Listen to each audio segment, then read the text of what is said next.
Welcome to news alerts. 2024 AP assembly ఎన్నికల్లో అధికార YCP party ఘోర పరాజయం పాలైంది. కేవలం 175 స్థానాలకు గాను కేవలం 11 ఎమ్మెల్యే స్థానాలు మాత్రమే గెలిచిన వైసీపీ పార్టీకి చేదు అనుభవాలు ఎదురవుతున్నాయి. ఈ క్రమంలోనే గతంలో వారు చేసిన అరాచకాలు, అక్రమాలపై తాము చర్యలు తీసుకుంటున్నామని అధికార మంత్రులు, నేతలు చెబుతున్నారు. కానీ వైసీపీ నేతలపై కక్ష పెట్టుకునే టీడీపీ, జనసేన నేతలు కావాలనే తమ పార్టీ కార్యకర్తలపై అక్రమ కేసులు పెడుతున్నారని మాజీ మంత్రి పేర్ని నాని ఆరోపించారు.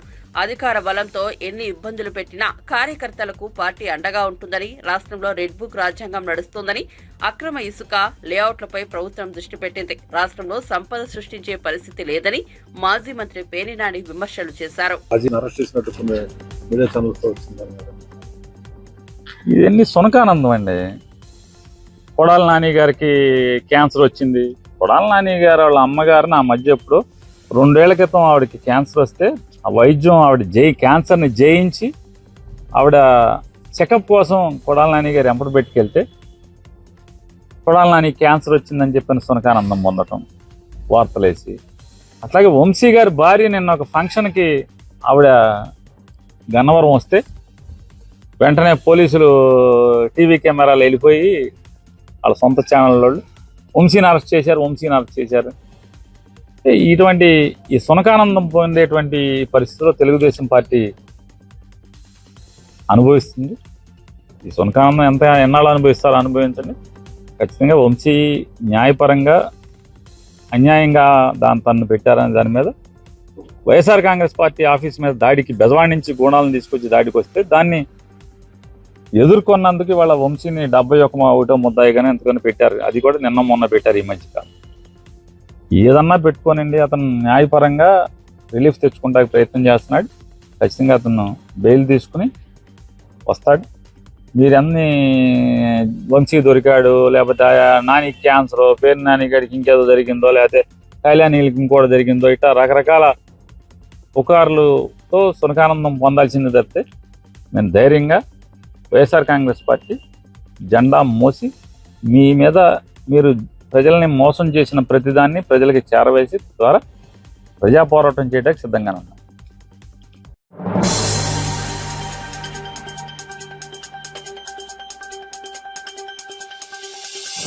వైఎస్ఆర్సీపీ 5 ఏళ్ల పాలనలో 5 లక్షల కోట్లు దోచేశారని బీజేపీ ఎమ్మెల్యే ఆదినారాయణ రెడ్డి ఆరోపించారు. అంతులేని అక్రమాలకు పాల్పడిన వైఎస్ఆర్సీపీ నేతలంతా జైలుకు పోవడం ఖాయమని హెచ్చరించారు. జగన్ పాలనలో ఏనాడు ఉద్యోగులకు 1వ తేదీ జీతాలు ఇవ్వలేదని గుర్తు చేశారు. అధికార పగ్గాలు చేపట్టగానే 1వ తేదీన ఉద్యోగులకు జీతాలు ఇవ్వడం చంద్రబాబు పాలనా దక్షతకు నిదర్శనమన్నారు.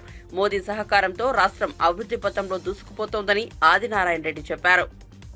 మరియు దేశానికి, విదేశాల్లో ఉన్న తెలుగు వారికి తెలియజేయాలనేది ప్రధాన ఉద్దేశం. ఇష్టం వచ్చినట్లు అప్పులు చేసినారు. 7 శ్వేతపత్రాలు ముఖ్యమంత్రి గారు స్వయంగా ఆర్థిక శ్వేతపత్రంతో పాటు తెలియజేసిన విషయం అన్ని పత్రికలకు, టీవీలకు వచ్చింది. ఈ 60 రోజుల్లో నిన్న 1వ తేదీ నాడు, అంతకుముందు నెల 1వ తేదీ నాడు అటు ఉద్యోగస్తులకు, రిటైర్డ్ ఉద్యోగస్తులకు మరియు పెన్షన్దారులకు పెన్షన్లు కానీ, సామాజిక పెన్షన్లు కానీ, జీతాలు కానీ ఇచ్చిన విషయం వాళ్ళ జీవితంలో 60 నెలల్లో జగన్మోహన్ రెడ్డి గారు బటన్ నొక్కినా అని చెప్పడం తప్ప చేసిన మంచి పని లేదు. జగన్మోహన్ రెడ్డి గారు పెద్ద మార్కెటు, వాళ్ళ ఎంపీలు, ఎమ్మెల్యేలు చిన్న మార్కెట్లు, ఇంకా చిన్న నాయకులు చిల్లర మార్కెట్లు. తక్కువలో తక్కువ 2 లక్షల కోట్లకు పైగా తిన్నాడు జగన్మోహన్ రెడ్డి. మిగతా అందరూ కలిసి 2-3 లక్షల కోట్లు తిన్నారు. ఈ రాష్ట్రాన్ని సర్వనాశనం చేశారు. అభివృద్ధి అనేది కుంటుపడింది. 1800 రోజులకు సత్కారంగా కూటమికి అధికారం ఇస్తే చిత్కారంగా వాళ్లకు 11 సీట్లు ఎమ్మెల్యేలు, 4 సీట్లు మాత్రమే ఎంపీలు, టోటల్ 15. వాళ్ళు ఏమన్నారు? వైనాట్ 175 ఎమ్మెల్యేలు, 25 ఎంపీలు, 200కు గాను 15 మాత్రమే స్కోర్, 6% మాత్రమే ఎమ్మెల్యేలు. జగన్మోహన్ రెడ్డిని కూడా ఓడిస్తాం పులివెందులలో. అక్కడ పాడా ఫండ్స్ పేరుతో, పులివెందుల ఏరియా డెవలప్మెంట్ అథారిటీ పేరుతో 60 కోట్ల పనిని 600 కోట్లు ఇచ్చి అది కూడా ఇవ్వకుండా వెళ్ళిపోయినాడు. వాళ్ళకు వచ్చే పరిస్థితి లేదు. దానిపైన విజిలెన్స్ మానిటరింగ్ జరుగుతుంది. ఆ జగన్మోహన్ రెడ్డిని వెంటబడి పిచ్చి కుక్కను కొట్టినట్టు పులివెందులు కూడా కొట్టబోతున్నారు. కొందరు జైల్లో ఉన్నారు, కొందరు బెయిల్ మీద ఉన్నారు. జగన్మోహన్ రెడ్డి గారు మాత్రం గాల్లో తిరుగుతున్నాడు. పైన ప్రధానమంత్రి మోడీ గారు పవర్ఫుల్గా 4 సార్లు ముఖ్యమంత్రిగా, 3 సార్లు ప్రధానమంత్రిగా, హ్యాట్రిక్ ప్రధానమంత్రి. ఇంతకుముందు ఎప్పుడో నెహ్రూ గారు. ఆ కాలంలో ఇలాంటి సెల్ ఫోన్ లేదు, ఇలాంటి మీడియా లేదు. ఇప్పుడు గెలవడం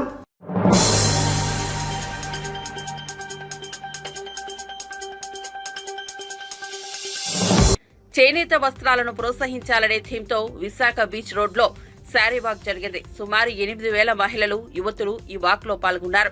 the spirit of Vizag society ఆధ్వర్యంలో జరిగిన ఈ కార్యక్రమంలో హోంమంత్రి వంగలపూడి అనిత ముఖ్య అతిథిగా పాల్గొని వాక్ చేశారు. మహిళలు చీర కట్టుకుని వేదికపై ర్యాంప్ వాక్ చేశారు. ర్యాంప్ వాక్ లో గెలుపొందిన వారికి హోంమంత్రి అనిత బహుమతులు అందజేశారు. ఆ ఎక్విప్మెంట్ అటువంటి పరిస్థితుల నుంచి, కోవిడ్ లాంటి విపత్కరమైన పరిస్థితుల్లో కూడా వాళ్ళు తట్టుకొని నిలబడి ఈ రోజు మనందరికీ కూడా ఒక సాంప్రదాయాన్ని గౌరవించడమే కాకుండా ఇది భారతదేశ సాంప్రదాయం అని ఎన్ని ఇబ్బందులు ఎదుర్కొన్నా కూడా ముందుకు తీసుకెళ్తున్నారు. చీర ఎలాంటిదంటే ఏ కాలానికైనా దానికి తగ్గ చీరలు ఉంటాయి. మన ఇంట్లో వాళ్ళు అంటారు, ఎన్ని చీరలు ఉన్నా మీకు ఇంకా ఆశ తీరదే అంటారు. ఈ రోజు కొత్త చీరలు 10 ఎన్నో ఉన్నా ఇంకొక చీర ఉంటే బాగుంది అనిపిస్తుంది మనకి. అది చీరలో గొప్పతనం. అటువంటి ఈ మంచి చీర కాన్సెప్ట్ మీద తీసుకొచ్చి అందులో నన్ను అందులో మీకులాగే నేను చీరలు పిచ్చేదాన్ని కాబట్టి నన్ను పిలిచి ఈ రోజు కూర్చొని ఇక్కడ నాకు నిజంగా ఒక మంచి అవకాశం ఇచ్చారు, మంచి వేదిక ఇచ్చారు. నిజంగా thank you so much of spirit of Vizag వాళ్ళకి నేను చాలా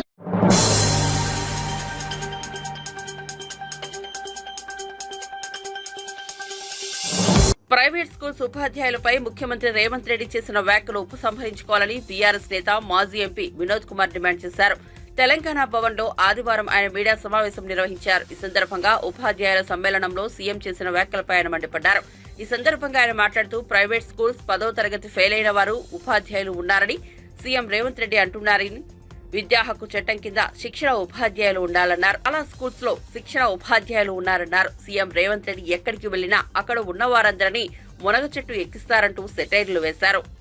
కేసీఆర్ గారు ప్రభుత్వం నేను ప్లానింగ్ బోర్డు వైస్ చైర్మన్ ఉన్నాను.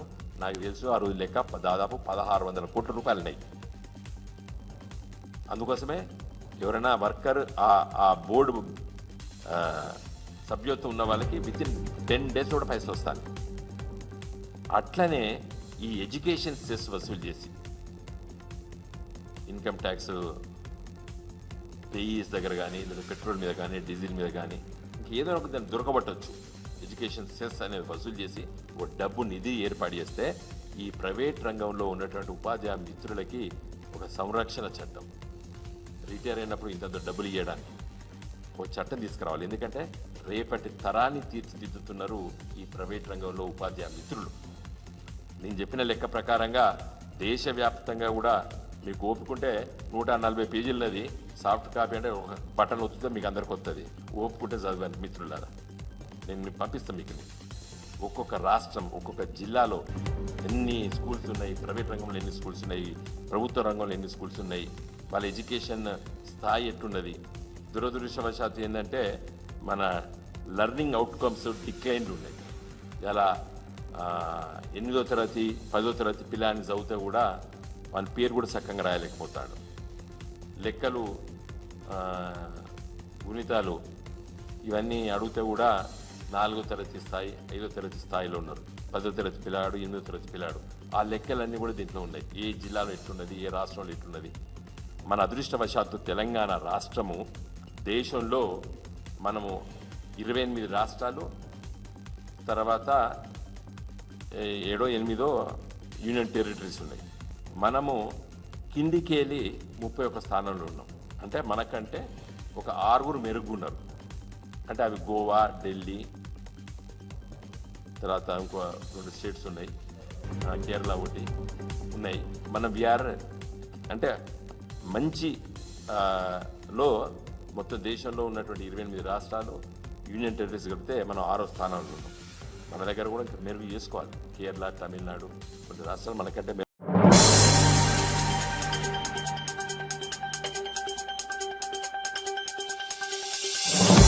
మెదక్ జిల్లా కలెక్టర్ రాహుల్ రాజ్ రైతుగా మారారు. తన భార్య పిల్లలతో కలిసి వరి నాటు వేశారు.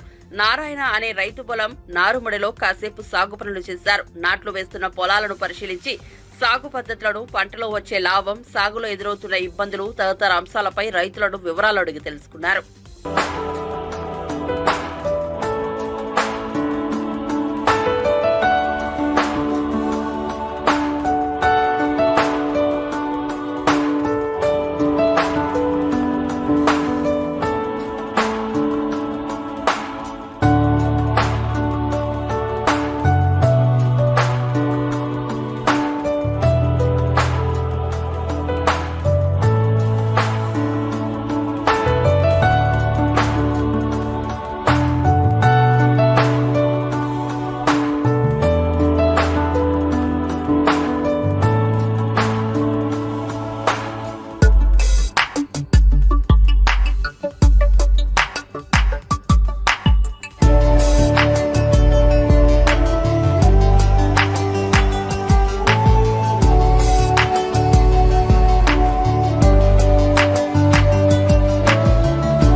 మంత్రి హోదాను పక్కన పెట్టి డాక్టర్ నిమ్మల రామానాయుడు శ్రమదానం చేశారు.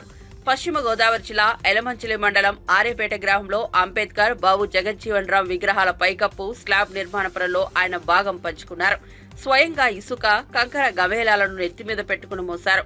కార్మికులతో కలిసి పనిచేశారు. Doctor B R Ambedkar, Mother Teresa స్ఫూర్తితోనే తాను రాజకీయాల్లోకి వచ్చానన్నారు. ప్రతి ఒక్కరూ మానవత్వంతో అభివృద్ధి పనుల్లో భాగస్వామ్యం కావాలని కోరారు. డాక్టర్ బిఆర్ అంబేద్కర్ గారు ఆశించినటువంటి సమాజ స్థాపన ఏదైతే ఉంది, ప్రపంచ సేవా మాతృమూర్తి మదర్ తెరీసా సేవా స్ఫూర్తి ఏదైతే ఉందో, వీళ్ళిద్దరి స్ఫూర్తితో నేను రాజకీయాల్లోకి వచ్చినట్టు విషయం మీ అందరికీ తెలుసు. ఆ రోజు నేను జలవనరుల శాఖ మంత్రిగా బాధ్యతలు స్వీకరించి నా సొంత నియోజకవర్గం పాలకొల్లు విచ్చేసినప్పుడు నా నియోజకవర్గంలో నాకు అత్యంత ఇష్టమైనటువంటి డాక్టర్ బిఆర్ అంబేద్కర్ గారు, అదేవిధంగా డాక్టర్ బాబు జగజ్జీవన్ రావు గారు ఎవరైతే విగ్రహాలకి పైకప్పు లేకుండా ఎండకి వానకి తడుస్తూ ఆరిపేట గ్రామంలో ఉన్నాయో, ఆ శ్రమదానంతో ఆ రోజు మొట్టమొదటి పనిగా నా నియోజకవర్గంలో మంత్రిగా దీన్ని ఆ రోజు చేపట్టడం జరిగింది. ఈ రోజు దాన్ని స్లాబ్ తీసుకొచ్చి అవకాశం ఉన్నప్పుడల్లా శ్రమదానం ఆ పనుల్లో చేస్తూ ఇట్లా ఖచ్చితంగా రాబోయే రోజుల్లో నియోజకవర్గంలో ఉన్నటువంటి మహనీయుల యొక్క విగ్రహాలు ఏవైతే ఉన్నాయో వాటన్నిటికీ కూడా ఇటువంటి శ్రమదానంతో, దాతల సహకారంతో వాటన్నిటికీ కూడా పైకప్పులు నిర్మాణం చేయాలనేది ఒకటి. అదేవిధంగా నేను ప్రచారంలో గాని ఇతరత్ర గ్రామాలకి వార్డుల్లోకి వెళ్తున్నప్పుడు ఎంతో మంది నిరుపేదలు, తల్లిదండ్రులు లేక కొంతమంది పిల్లలు అంగవైకల్యంతో, కొంతమంది రేపు ఆ ఇంట్లో ఉన్నటువంటి యజమాని చనిపోతే ఎవరికి ఆసరా లేనిటువంటి వాళ్ళు కొంతమంది, ఇట్లా ఎంతో మంది కనిపిస్తున్నప్పుడు మానవీయ కోణంలో వాళ్ళకు కూడా ఏదైనా ఒక గూడు నిర్మాణం చేయాలి. అయితే నా ఒక్కరితోటే ఇటువంటి తలంపు సాధ్యం కాదు కాబట్టి అటువంటి పనుల్ని శ్రమదానంలో నేను కూడా భాగం పంచుకోవడం ద్వారా మిగిలిన వారు ఎవరైతే వాళ్ళ దాతలు ఎవరైతే ఉన్నారో వాళ్ళకు కూడా ఒక స్ఫూర్తినిచ్చి ఎస్ రామానాయుడు గారు ఒక మంచి కార్యక్రమంలో శ్రీకారం చుట్టడమే కాకుండా అందులో ఆయన స్వయంగా శ్రమదానం చేస్తూ భాగస్వాములవుతూ ఉన్నారు. కనీసం మనం శ్రమదానం చేయకపోయినా ఇతరత్ర మనకి ఏ రకంగా అయితే ఉపయోగపడగలిగితే ఆ రకంగా ఆ పేదలకి, ఆ బడుగు బలహీన వర్గాల వారికి ఉపయోగపడతామనేటువంటి ఒక స్ఫూర్తిని ఇవ్వాలనే ఆలోచనతోటే నేను కూడా ఈ కార్యక్రమాల్లో పాల్గొంటూ శ్రమదానం చేస్తూ ఈ రోజు కూడా మరి ఈ యొక్క అంబేద్కర్ బాబు జగజ్జీవన్ రామ్ పైప్ కప్పు మరి పనుల్లో కూడా నిమగ్నమై శ్రమదానం చేయడం జరిగింది.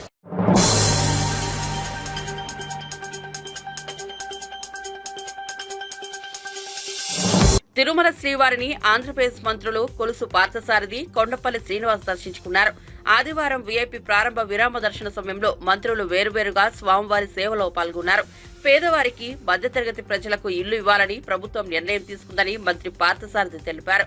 టిట్కో, పీఎంఏవై ఇళ్లను వీలైనంత త్వరలో పూర్తి చేసి సంవత్సరంలోగా లబ్ధిదారులకు అందజేస్తామని చెప్పారు. అర్హత కలిగిన పేదవాళ్ళందరికీ కూడా ఇల్లు ఇవ్వాలని, అదేవిధంగా పేదవాళ్ళతో పాటు జర్నలిస్టులకి, మిడిల్ ఇన్కమ్ గ్రూప్ వాళ్ళకి, లోయర్ ఇన్కమ్ గ్రూప్ వాళ్ళకి కూడా సరసమైన ధరలకి ఇల్లు అందించాలని చెప్పేసి ప్రభుత్వం నిర్ణయం తీసుకుంది. మరి ఈ రాష్ట్ర అభివృద్ధి కోసం, రాష్ట్ర సమస్యల నుంచి ఈ రాష్ట్రాన్ని కాపాడాలనే కష్టపడుతున్న ముఖ్యమంత్రి గారు, ఉప ముఖ్యమంత్రి గారు, లోకేష్ గారు, వీరికి తోడు దైవశక్తి కూడా తోడివారని, ఆ ఏడుకొండవాడు సహకారిగా ఉండాలని ఏడుకొండవాడిని ముఖ్యమంత్రి. టిట్కో ఇల్లు కానివ్వండి, పిఎంఏవైలో నిర్మాణం సగంలో ఉన్న ఇల్లు కానివ్వండి, ఒక టార్గెట్ పెట్టుకుని వాటన్నిటిని కూడా పూర్తి చేయాలని చెప్పేసి ముఖ్యమంత్రి గారు మా శాఖలకు ఆదేశాలు జారీ చేయడం జరిగింది. ఆయన ఆదేశాలకు అనుగుణంగా తప్పకుండా ఒక సంవత్సరం లోపల పిఎంఐలో ఏదైతే ప్రోగ్రెస్లో ఉన్నావో ఆ ఇళ్ళని కానివ్వండి, టిట్కో ఇళ్ళని కానివ్వండి, లబ్ధిదారులకు అందజేసే కార్యక్రమం చేస్తాం. ఈరోజు స్వామివారిని దర్శించుకోవడం జరిగింది. అంటే గెలిచిన తర్వాత ఇదే మొట్టమొదటిసారి రావడం నేను. ఎందుకంటే ఒక మంత్రిగా అవకాశం కల్పించిన చంద్రబాబు నాయుడు గారికి నేను ఎంతో రుణపడుతూ గత నెల రోజులుగా మినిస్ట్రీ తాలూకా పోర్ట్ఫోలియోని కొంచెం అర్థం చేసుకుంటూ ఈరోజు మొట్టమొదటిసారిగా తిరుపతి రావడం జరుగుతుంది. స్వామివారి ఆశీస్సులు పొందడానికి, మరి ఆయనకి మొక్కుబడి చెల్లించుకోవడానికి. ఎందుకంటే ఈరోజు రాష్ట్రాన్ని కాపాడుకొని రాష్ట్రాన్ని ముందు దశకి మంచి దశలో తీసుకువెళ్ళడానికి ఈరోజు ఒకే దాటిగా ఎన్డీఏ ప్రభుత్వాన్ని గెలిపించిన ప్రధానికానికి, మరి ప్రజలందరికీ అండగా ఉన్న వెంకటేశ్వర స్వామి గారికి, వీళ్ళందరినీ ఇంత అవకాశం కల్పించిన యావత్ అందరికీ కూడా ధన్యవాదాలు తెలియజేసుకుంటూ ఈరోజు స్వామివారు ముఖ్యంగా ఇక్కడ వచ్చి నా తాలూకు మొక్కుబడి కుటుంబ సభ్యులందరితో కలిసి ఇక్కడికి వచ్చి మొక్కుబడి చెల్లించుకొని ఈరోజు దర్శించుకోవడం చాలా భాగ్యంగా నేను భావిస్తున్నాను.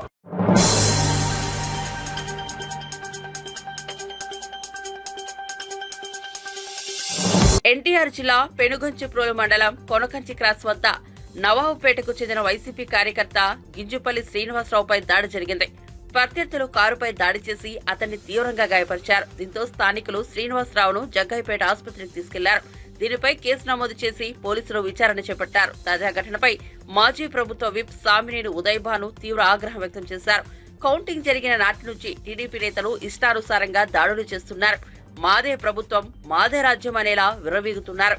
గత 5 ఏళ్లలో జగ్గయ్యపేటలో టీడీపీ నేతలపై ఒక్క కేసు లేదు. ఈ 2 నెలల్లో వైసీపీకి చెందిన 15 మందిపై దాడులు చేశారు. రోడ్డుపై ఎవరూ తిరగకూడదనేలా వ్యవహరిస్తున్నారని సామినేని ఉదయభాను అన్నారు. విజయవాడలో ఆయన మీడియాతో మాట్లాడారు. వైఎస్ఆర్సీపీ అంటే కొట్టిరండి అని చెప్పి అన్ని నియోజకవర్గాల్లో ప్రోత్సహిస్తూ ఉన్నారు. కాబట్టి వెంటనే ప్రభుత్వం ఈ దాడుల్ని మరి ప్రోత్సహించుకుని వెంటనే దాడులు ఆపాలి. లేకపోతే మేము కూడా మరి ప్రతిచర్య ఉంటుంది, మాకు కూడా తప్పకుండా అటువంటి దాడులు లేకుండా ఆపాలని చెప్పి ప్రభుత్వాన్ని మేము కోరుకుంటున్నాం. ఇవాళ ఏదైతే గింజుపల్లి శ్రీనివాసరావుని రాత్రి హత్యాయత్నం చేశారో మరి వారి మీద పీడీ యాక్ట్ కూడా పెట్టాలి. మళ్ళీ ఇటువంటి దాడులు జరగకుండా ప్రభుత్వం కఠిన చర్యలు తీసుకోవాలని చెప్పి మేము ప్రభుత్వం డిమాండ్ చేస్తా ఉన్నాం. అదే గ్రామంలో మధు ఉన్నారు, ఆ సోదరుడు మధు. మరి వీరు కూడా ఆ రోజు 2009లో 14 సంవత్సరాల క్రితం వారి తండ్రి ఏదైతే హత్య గావించబడ్డారో దానికి సాక్షిగా ఉన్నారు. మరి ఆ పోలీస్ ఛార్జ్షీట్లో సాక్షిగా ఉంటే ఆ పోలీసు వేసిన ఛార్జ్షీట్లో ఈ సాక్షిగా ఉన్న కొడుకును కూడా పేరు తీసేశారు సిబిసిఐడి వాళ్ళు. కాబట్టి సిబిసిఐడి ఆ రోజు వేసిన కేసుని తీసివేసి మళ్ళీ పోలీసులనే ఈ కేసుని తిరిగి విచారించి ఎవరైతే ముద్దాయిలు ఉన్నారో, ఎవరైతే గింజపల్లి వీరయ్య గారిని చంపిన నిజమైన ముద్దాయిలు ఉన్నారో మరి వారిని ఆ పోలీసు తిరిగి దీని కేసును విచారించి ఆ సిబిసిఐడి కేసుల్ని లేకుండా ఇవాళన్న పోలీసు, ఇవాళన్న తెలుగుదేశం ప్రభుత్వం ఆ కేసును విచారించి ఆ దోషులను శిక్షించాలని చెప్పి మీ ప్రభుత్వాన్ని కోరుతున్నాం. మాకు నిజం కావాలి, శిక్ష ఎవరైతే చంపారో వారి మీద శిక్ష పడాలని చెప్పి కోరుకుంటున్నాం. సిబిసిఐడి చేసిన కేసులో చాలామంది సాక్షులను తీసేశారు. మరి వారి కుమారుని తీసేశారు సాక్షిగా, సొంత కుమారుని సాక్షిగా తీసేశారు. అంటే సిబిసిఐడి చేసే కేసులు తీసివేయాలనే ఉద్దేశంతో మరి ఇన్ని సంవత్సరాల నుంచి కూడా హైకోర్టులో కేసులు వేసి వారి కుమారుడు శ్రీనివాసరావు హైకోర్టులో కేసు వేసి ఆ సిబిసిఐడి కేసు మాకు వద్దు, పోలీసు వేసిన కేసుని విచారించాలని చెప్పి వారి కుమారుడు కూడా పోరాడుతూ ఉన్నారు గత 10 సంవత్సరాల నుంచి. కాబట్టి తప్పకుండా పోలీసులు దీన్ని తిరిగి విచారించి కేసుని నిజమైన దోషుల మీద శిక్ష పడేలాగా చర్యలు తీసుకోవాలని చెప్పి ఇవాళ తెలుగుదేశం ప్రభుత్వాన్ని కూడా మేము డిమాండ్ చేస్తా ఉన్నాం.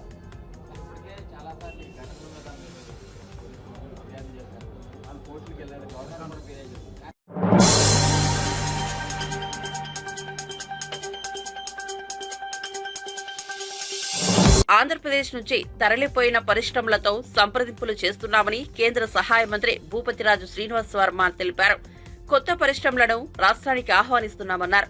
వీఐపీ ప్రారంభ విరామ దర్శన సమయంలో ఆయన తిరుమల శ్రీవారిని దర్శించుకున్నారు.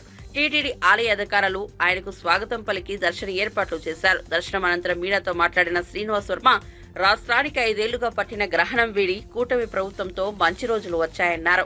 ఆంధ్రప్రదేశ్కి మంచి రోజులు ప్రారంభమయ్యాయి. ఏదైతే ఎన్డీఏ ఆధ్వర్యంలో కేంద్రంలో నరేంద్ర మోడీ గారి నాయకత్వంలో, రాష్ట్రంలో చంద్రబాబు నాయుడు గారు, పవన్ కళ్యాణ్ గారి నాయకత్వంలో, ఎన్డీఏ పక్షాల కూటమి ఆధ్వర్యంలో భారతదేశం అదేవిధంగా ఆంధ్రప్రదేశ్ త్వరితగతిన పెద్ద ఎత్తున అభివృద్ధి చెందాలని భగవంతుని ప్రార్థించడం జరిగింది.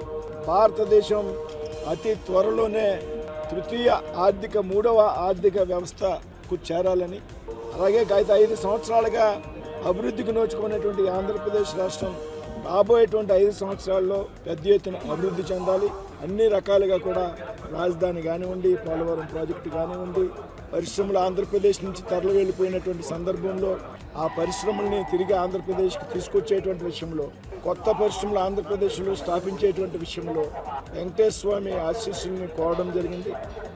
తప్పనిసరిగా రాబోయేటువంటి రోజుల్లో ఆంధ్రప్రదేశ్లో దేవాలయాలకు కూడా పెద్ద ఎత్తున రక్షణ కల్పించడంతో పాటు గత 5 సంవత్సరాలుగా ఆంధ్రప్రదేశ్కి ఒక గ్రహణం పట్టింది.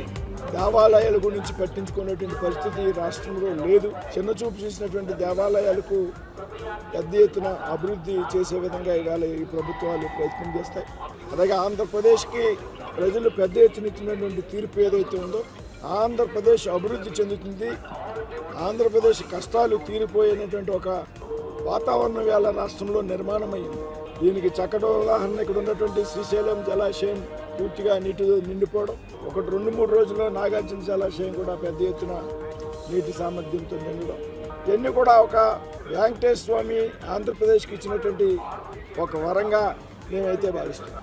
ఆంధ్రప్రదేశ్కి అభివృద్ధి విషయంలో, పరిశ్రమల విషయంలో మీరు అడిగినటువంటి ఏదైతే పరిశ్రమలు తరలి వెళ్ళాయో వాటితో కూడా సంప్రదింపులు మొదలుపెట్టాం. అదేవిధంగా కొత్త పరిశ్రమలు కూడా మేము ఆహ్వానిస్తున్నాం. ఎవరైతే ఆంధ్రప్రదేశ్లో పరిశ్రమలు పెట్టాలనుకున్నారో దానికి సంబంధించినటువంటి అనుమతులు ఏవైతున్నాయో వాటిని సులభతరం చేయాలనేటువంటి ప్రక్రియని మేము ప్రారంభించాం.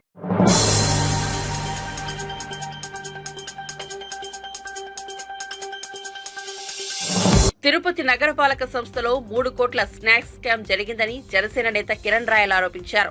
ఈ కుంభకోణం జరిగినట్టు వైసీపీ కార్పొరేటర్లే నిర్ధారించారని వెల్లడించారు. మనం మామూలుగా ల్యాండ్ స్కామ్, మైన్స్ స్కామ్ ఇలాంటివి చూసాం, కానీ ఇక్కడ స్నాక్స్ స్కామ్ జరిగింది. ఇలాంటి స్కామ్ మొదటిసారి చూస్తున్నాం. తిరుపతి కార్పొరేషన్ లో అంతా కలిపి 150 మంది ఉంటారు. వారికి అందించే స్నాక్స్ ప్యాకెట్లో ఒక సమోసా, కొన్ని జీడిపప్పులు, కొంత మిక్చర్, ఒక బిస్కెట్ ఉన్నాయి. ఒక చిన్న కప్పులో టీ ఇస్తారు. దీనికి 3 కోట్లు బిల్లయిందని చెప్పి గత ప్రభుత్వంలో వైసీపీ కార్పొరేటర్లే బహిరంగంగా చెప్పారు. ఆ టీలో ఏమైనా బంగారం పూత పూసి ఇచ్చారా? అన్ని స్కామ్లు అయిపోయి ఆఖరికి మిక్చర్, సమోసా స్కామ్ కూడా చేశారు. మున్సిపాలిటీ అధికారులేమో 3 కోట్లు కాదు 38 లక్షలకే తిన్నామంటారు. మరో అధికారమో 1.50 కోట్లకే తిన్నామంటారు. స్వయాన వైసీపీ కార్పొరేటర్లే బయటకు వచ్చి 3 కోట్ల స్నాక్స్ అని చెప్పారని వివరించారు. ఆ టీలో ఏమైనా బంగారం పోతే ఏమైనా పోసిచ్చినారా, లేకపోతే ఆ బిస్కెట్లు ఏమైనా అంబానీ వాళ్ళ ఇంటి తినే బిస్కెట్లా, లేకపోతే ఒక అమెరికా రాజులో దుబాయ్ రాజు తినే సమోసాలా, అర్థం కాల. మామూలు మా దేశం ఇవే సమోసాలు అట్టివే, మున్సిపల్ ఆఫీస్ సమోసాలు, మరి సమోసా మిక్చరు. కానీ స్నాక్స్ స్కామ్ అనేది ఎప్పుడు చూసారు ప్రపంచంలో, దేశానికి తెలియాలి. గత ప్రభుత్వంలో అన్ని స్కాములు చేశారు, లాస్ట్ కి మిక్చర్ సమోసా కూడా స్కామ్ చేశారు 3 కోట్లు. పరిస్థితి ఎలా ఉందంటే మన దగ్గర చెత్త పన్ను, ఆ పన్ను, ఈ పన్నును వసూలు చేసి వీళ్ళు సమోసా రూపంలో తినేయారు 3 కోట్లు. మున్సిపల్ అధికారులు ఏమంటారు 3 కోట్లు కాదు 38 లక్షలు మాత్రమే తిన్నాము అంటారు. ఇంకో అధికారి 1,50,00,000కే తిన్నామంటారు. వైసీపీ కార్పొరేటర్ స్వయాన కార్పొరేటర్ బయటకు వచ్చి 3 కోట్ల స్నాక్స్ అంటారు. తిరుపతి ప్రజలు ఇంత అమాయకులా? తిరుపతి ప్రజల్ని ఏమనుకుంటారు అర్థం కావట్లేదు. మా డబ్బులతో మీరు జలసాలా? అసలు ఒక 90 మంది అధికారికంగా 90 మందికి ఏదో జీతాలు ఇచ్చారట. జీతాలు మాత్రం ఉన్నాయి, మనుషులు లేరు. ఇది ఒక వింత. 25 నెలల జీతాలు ఇచ్చినారు, మనుషులు లేక జీతాలు ఇచ్చినారు. ఎట్టిచ్చినారు అర్థం కావట్లేదు. మాకు కూడా 10 మంది ఉన్న పేర్లు ఇస్తాం, కావాలంటే యాడ్ చేసుకోండి. ఎట్టిచ్చినారు? వాళ్ళు ఎక్కడ పని చేశారు? అసలు 150 మంది అన్నారు, మళ్ళీ అధికారికంగా లేదు 90 మంది అన్నారు. 90 మంది అనుకుందాం. 90 మందికి 25,000 చొప్పున జీతాలు ఇచ్చినారు. 25 నెలలు ఇచ్చారు. ఎక్కడున్నా వాళ్ళందరూ? ఒకరన్నా విచారిస్తే ఎంక్వైరీ చేయాలి. విచారిస్తే ఎక్కడ తెలుసా?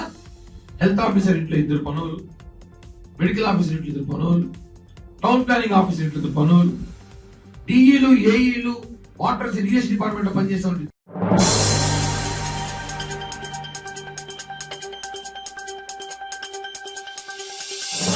ప్రముఖ ఆర్జే శేఖర్ భాషపై దాడి జరిగింది. ఓ టీవీ ఛానల్ ఇంటర్వ్యూకి వెళ్లి వస్తున్న సమయంలో అతనిపై 3 దుండగులు దాడి చేసినట్లు తెలుస్తోంది. టాలీవుడ్ లో లావణ్య బాధితులు ఒక్కొక్కరిగా బయటకు వస్తున్న నేపథ్యంలో భయంతోనే ఈ దాడి చేయించిందని శేఖర్ ఆరోపిస్తున్నారు. తనపై ఎన్ని దాడులు జరిగినా న్యాయం జరిగే వరకు పోరాటం ఆపబోమని శేఖర్ భాష చెబుతున్నారు. మగవారిపై దాడులు జరిగినా చట్టాలు వీక్ గా ఉన్నాయని శేఖర్ అభిప్రాయం వ్యక్తం చేశారు. సరే, తర్వాత అక్కడ నుంచి కనపడలేదు, కాసేపు ఎక్కడికో మాయమైంది, వెళ్ళిపోయింది అనుకున్నాను. సో నేను తిరిగి వస్తున్నా, మెట్లు దిగుతుంటే అక్కడ కాపు కాస్తుంది. ఆ అమ్మాయితో పాటు 3 గుండాలను పట్టుకొచ్చుకుంది. ఒక్కసారి నా మీద చెప్పిసిరింది, నేను ఇట్లా తప్పించుకున్నాను, మళ్ళీ ఇసిరింది. ఒక తోపు తోసాను, తోస్తే కింద పడింది. ఇంకా అదే అదనుగా వాళ్ళు వచ్చి నా మీద పడి 3 వచ్చి కొట్టడం జరిగింది. సో దాంట్లో నాకు దెబ్బలు తగిలిపోయి ఎక్కడ తిరిగారు. సో దెబ్బలు మోకాళ్ళకి చేతులు దూకిపోయినాయి. అంటే ఇక్కడ కూడా తెలియదు. మెయిన్ థింగ్ ఏంటంటే ఇది, అంటే వాళ్ళ పట్టుకున్నప్పుడు నేను కూడా వాళ్ళ కాలర్ పట్టుకున్నాను. బట్ వాళ్ళ కాలర్ పట్టుకున్నప్పుడు ఇక్కడ మోచే ఏదో తగిలింది. ఈ పార్ట్ టేర్ అయింది కొంచెం, ఈ కాలర్ దగ్గర. But it's okay.